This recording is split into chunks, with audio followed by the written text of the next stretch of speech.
ବର୍ତ୍ତମାନ ଆଜି ସମଗ୍ର ଓଡ଼ିଶାରେ ପ୍ରତ୍ୟେକ ବିଦ୍ୟାଳୟରେ ଏହି ସୁରଭି କାର୍ଯ୍ୟକ୍ରମ ଛୋଟ ଛୋଟ ପିଲାମାନଙ୍କର ପ୍ରତିଭା ତାକୁ ବିକଶିତ କରିବା ପାଇଁ ବାହାରକୁ କେମିତି ଜାଣିବେ ଯେ ମୋ ପାଖରେ ଏଇ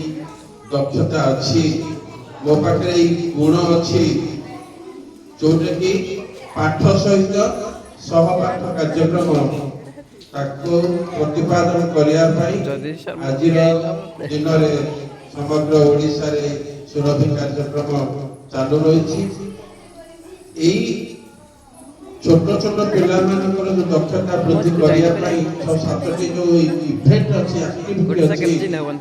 ସେଥିରୁ ଯୋଉମାନେ ବିଦ୍ୟାଳୟରୁ ପ୍ରଥମ ସ୍ଥାନ ଅଧିକାର କରିଥିବେ